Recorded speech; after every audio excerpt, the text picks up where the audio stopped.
Evaluating premises and conclusions. An overview.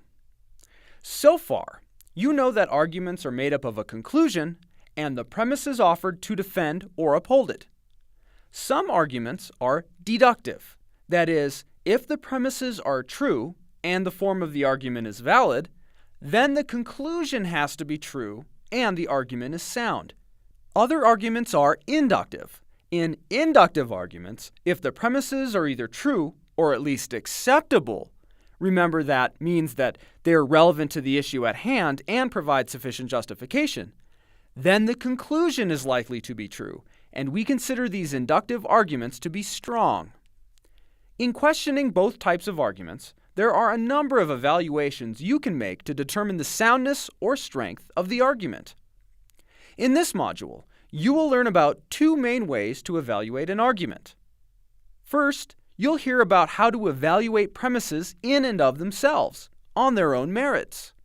Then, you'll learn how to evaluate the logical link that connects the premises to the conclusion. This module provides an overview of the key evaluation approaches you should use to assess any argument you encounter. Later modules will dig deeper into each approach and explain how you can effectively use the techniques to evaluate different types of arguments. Evaluating premises. Truth and acceptability.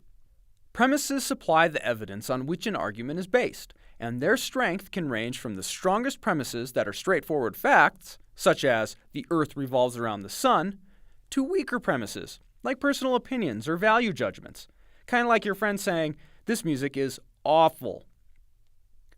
One standard for evaluating a premise is to determine whether it's true or false.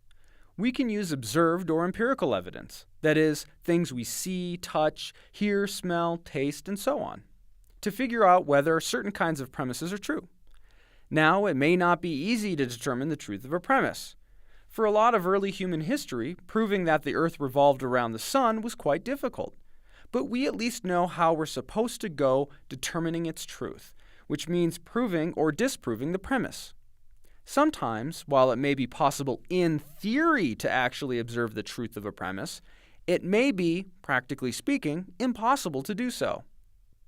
For example, take the claim that all swans are white. In order to definitively prove this to be true, we would need to find every single swan on the planet to see what color it is. A daunting task, especially considering more swans are being born all the time. However, we could rely on swan experts, conducting research involving as many swans as is reasonable and investigating aspects of swan biology to tell us an expert's view on swan color. While we wouldn't prove that the premise was true, we could judge it to be more or less acceptable. In addition to hard-to-prove empirical claims, there are other premises that cannot be evaluated on whether they're true or not. Premises that relate to aesthetic, moral, or ethical claims fall in that category. Opinions and value judgments represent personal, cultural, communal, social, and religious perspectives and beliefs. These, by their very nature, cannot be proved or disproven. However, that does not mean that they cannot or should not be subjected to scrutiny and evaluation to determine whether they provide acceptable reasons for agreeing with a particular argument. Throughout your personal, academic, and professional life, you'll grapple with a number of arguments based on opinions or value judgments. You should resist the temptation to simply say, "Well, everyone's entitled to their own opinions," and to accept all such arguments as equally plausible. There are many important issues and problems about which you'll find serious disagreements. Critical thinking is meant to arm you with the tools and resources to carefully consider those arguments, assess their relative strengths and weaknesses, and come to an informed and considered opinion of which one you believe to be true or reasonable. Relating premises and conclusions: validity, relevance, and sufficiency. It's not enough to simply evaluate individual premises to determine their truth or acceptability. Consider the following argument. The sky is blue. Therefore, I should wear sunglasses when I'm outside.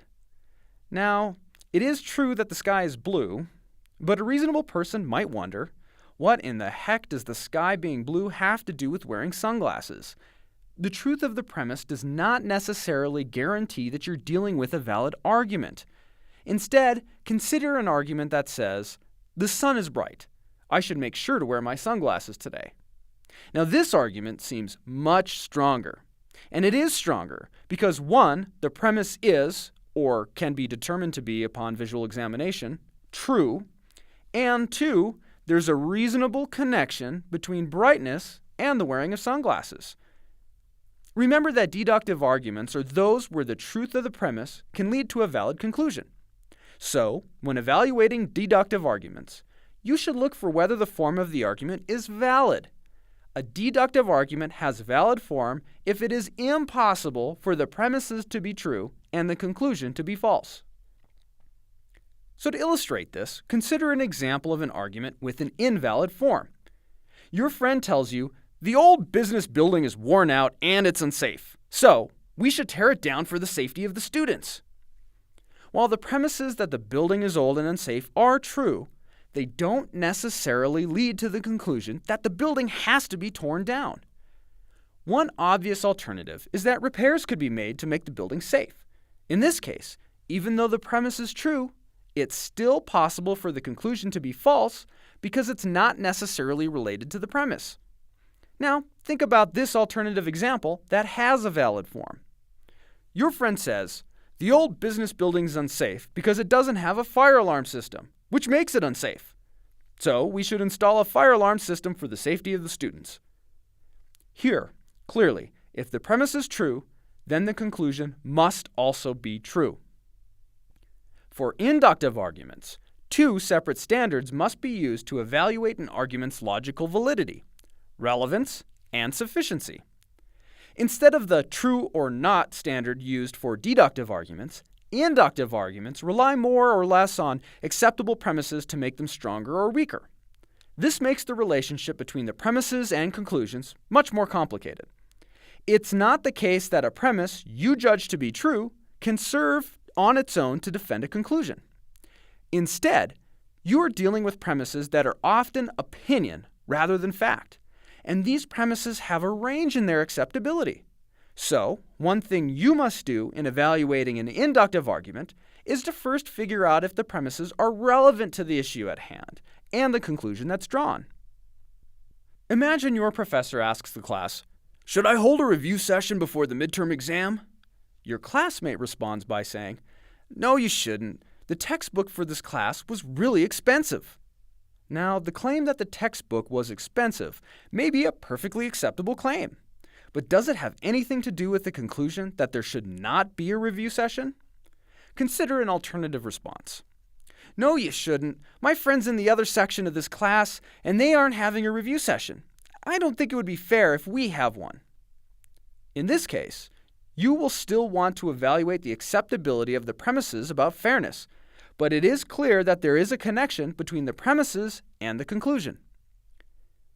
In addition to figuring out whether the premises are relevant, you must also assess whether they are sufficient. That means you must think about whether the claims made in premises are enough to justify the conclusion. Let's go back to the second response on the midterm review question, the one where your classmate says, "No, we shouldn't. My friend's in the other section and they aren't having a review session." Let's say you determine the following things. 1, it is true that the other section is not having a review. 2, fairness between sections is a reasonable and acceptable thing to be concerned about. And 3, what's happening in the other section is relevant for your class. So is that it? Do you accept your classmate's argument as strong enough? Or might you instead say, "Well, I see your point. It is important to be fair, and I feel bad that the other class won't get to have a review. But why should we suffer too? That's not a good enough reason." Essentially, you're saying that your classmate's premises are not sufficient reasons to accept his conclusion. That is, it's not enough to justify the conclusion. Now you should have some idea of how to go about evaluating deductive and inductive arguments. You should examine the premises themselves and try to determine whether they're true or acceptable. Then, you need to consider the connection between premises and conclusions. Are the premises relevant to the issue and the conclusion reached? Are they sufficient to justify that conclusion? Knowing to ask these questions is an important step in critical thinking. In later modules, you will learn more about how to answer these questions.